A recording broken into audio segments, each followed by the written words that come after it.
Hi there, quick video on what I did with the outside air intake on this wood stove. This is Ashley, I can't remember the exact model number. It's rated for about 2,000 square feet. Wood stove, not pellet stove, but this is a pretty new house and it's been sealed really, really well. There's not much air it can pull in from the outside. So usually after about an hour or two, it'd start struggling to really go. So I figured we were going to need to bring in some outside air. So what I did is I used this semi-rigid expandable tubing that, if I remember right, I did check with the manufacturer's instructions, and this was going to suffice. In fact, if you feel it, it's kind of chill. Just some cold air is coming outside.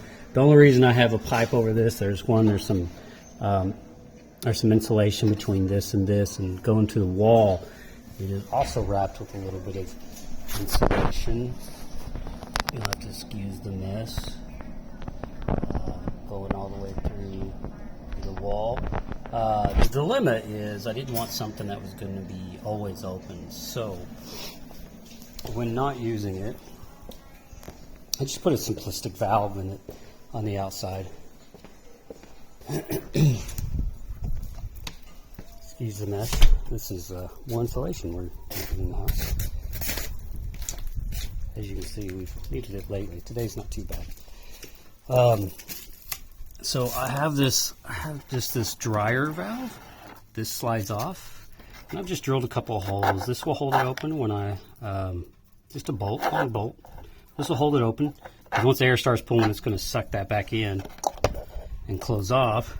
And when I don't need it, I just close it up. Slide the bolt, keep it closed. Seals pretty good. And then just slide that back in. Very, very simple. It's all caulked really good with pure silicone. It's sealed really well. I figured this is probably a good way to go about it. One reason I like this is I had a dilemma where it was burning out of control at one point before I even put all this in, and it was overheating the stove. And I mean, I closed the air intake on the stove as much as I could, and it was still just blasting away. I had a piece of metal plate that I ended up putting over the air intake in the back to choke it, so that worked. But this way, I can shut it off from out here, and if I needed to, if something was getting out of hand, that'll choke it off. So, anyways, this was my setup. It's kind of simple. It may even be a little bit ghetto, but it seems to work really well. I will say, after installing it, it works like a charm.